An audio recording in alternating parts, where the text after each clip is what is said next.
ساتي او دوی په خپلو مرستو کې چې کوم دی نو یاد ساتي. ورسره دې وخت کې په سند کې حالات ډېر زیات خراب دي او سند کې د 3 کروڑو نه زیات خلک چې کوم دی دا بغیر خیمو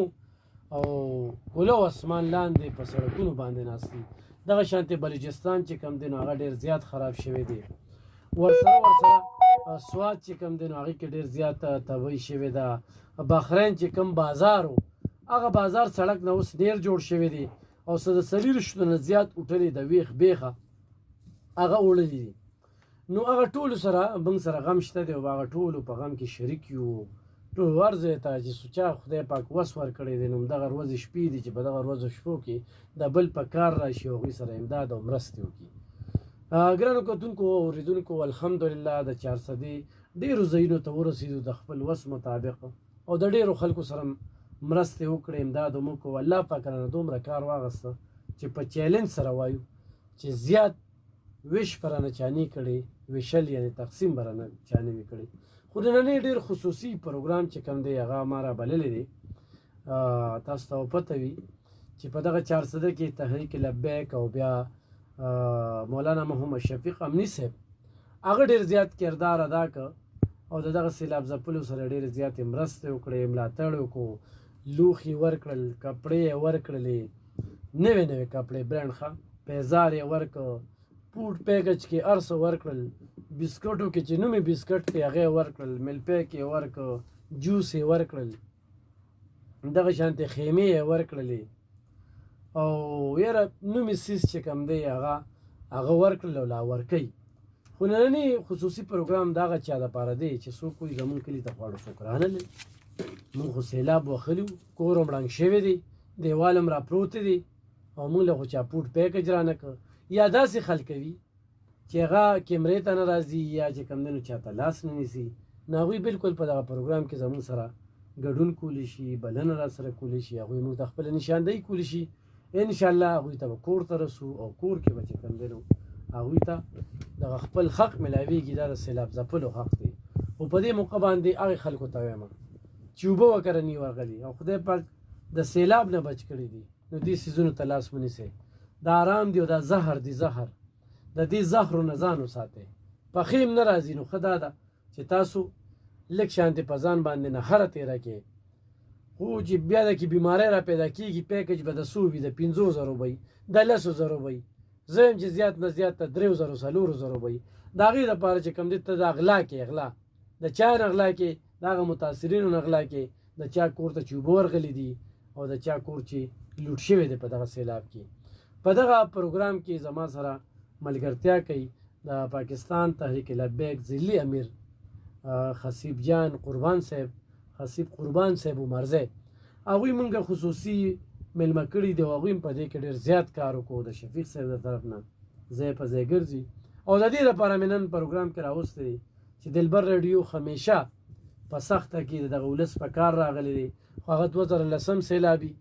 او هغه د 2022 سیلابي. نو الحمدلله د دلبر رادیو هر ورکر چې کوم دی هر کارکون چې کوم دی هغه به د صحیح ځای نشاندهي کړې وي او هغه به خلکو ته ځان رسولی وي. خو د الله پاک لاک لاک شکر دی چې څنګه په 2010 کې رانه الله پاک کار اخیستی و نو په 2022 کې رانه د هغې نه زیات کار واخیسته. دې ټایم کې هم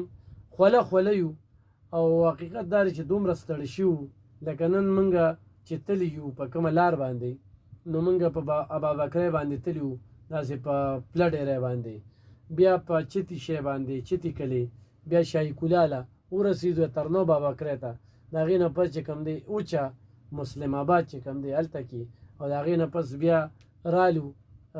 مرکز ته او د مرکز نه پس چې کوم دی خورو مفتي آباد ته لاړم چې خورو مفتي آباد کې د یو ماشوم سره جنسي تیری شوې ده او هغه یې وینې کړی دی او هغه یې ډېر زیات چې کوم دی هغه ته نقصان رسولی دی. نو هغه مو د هغې نه پس چې کوم دی ډایرکټ د ریډیو پروګرام ته رالو دغه زموږ شیډول دی. نو خبرې ترې به کوو مخکې به خو ځو او خو خصیب قربان صاحب هرکلی درته یم په دغه خپل پروګرام کې قدردان شه. بسم الله الرحمن الرحیم. الف خان صاحب ستاسو ډېره مننه ستاسو د ټیم د ریډیو دلبر ته رابللو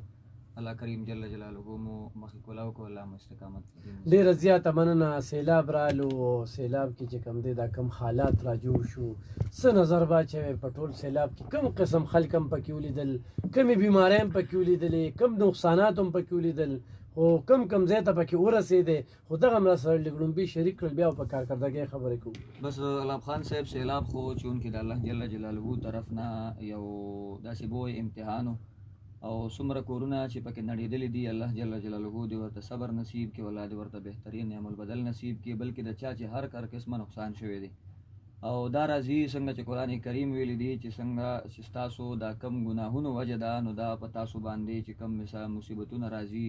کم په تاسو تکالیف راځي، دا به ستاسو ګناهونو وجه وي. او موږ ته حضور علیه صلات وسلام هم دغه پیغام را کړی دی چې کله تاسو ګناهونو کې راګیر شئ نو د الله جل جلاله طرف ته توبه طائب شئ او تاسو د الله جل جلاله طرف ته خپله توجه کې. خو زه یو خبره کوم علام خان صاحب، لکه تاسو خو الحمدلله ستاسو نشاندهۍ باندې موږ ډېرو ځایونو ته ورسېدو. د دې پیکج په تقسیم کې بعضې خلک داسې دي چې الله جل جلاله د دې مصیبت نه بچ کړي دي، الله ور باندې کرم کړی دی. کم خلک چې والي دي نو د هغې هغه کم حقونه چې دي نو هغې ته هم چې کم دین خطي دي او ځان یو قسم پېشاور جوړ کړي دی او لګیا دي هغه روډونه یې نیولي دي، د کورونو مخ یې نیولي دي او لګیا دي هغې ته چې کم دی هغه لاسونه نیسي. زما ستاسو د ریډیو دلبر په وساطت باندې هغې ته هم دا پیغام دی څنګه چې تاسو مخکې خبره وکړه چې یاره دا به ستاسو نصیب نشي، که ستاسو ګېډې ته لاړ شي نو د حرامو یوه نوړی چې کم دا نو دا ډېره خطرناکه ده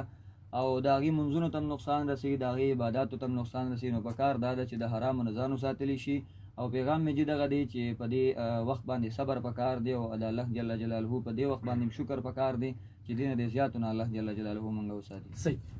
کم ځای ته پکې ورسېدلی او سم دغه کړل نو خو لږ په دې را سره تاسو خبرې اترې وکړلې. نو علام خان صاحب زه وبویم چې زمونږ د کم علم مطابق مونږه چونکې مونږ ځان سره ډېټه داسې خاص نه ده جمع کړې، خو زه به هغه کورونو نومونه تاسو ته بالکل ګران اورېدونکو، یو پکې ټوکن نشته، یو پکې دا نشته چې ته څوک یې، د کمې پارټۍ او څنګه یې، بس سیلاب راغلی دی او خازواله. نو ډېر خلک به دې کې ټلیفونونه مو کي کوم ځای ته مونږ رسېدلي په کار چې هغوی دلته کې ټلیفون وکړي او د دغه ټلیفون مقصد به دا وي چې دې سره به د مولانا شفیق صاحب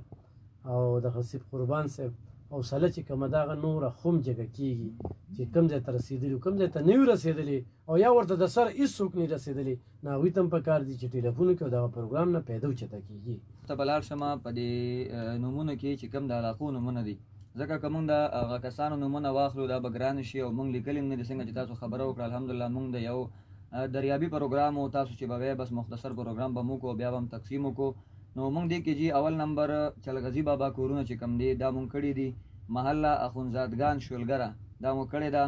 لډېری ته مونږ تللي یو، خپل راشن مو چې کم دی د قائد محترم علامه ډاکټر محمد شفیق امینی صاحب طرف نه چې کم د تحریک لبیک پاکستان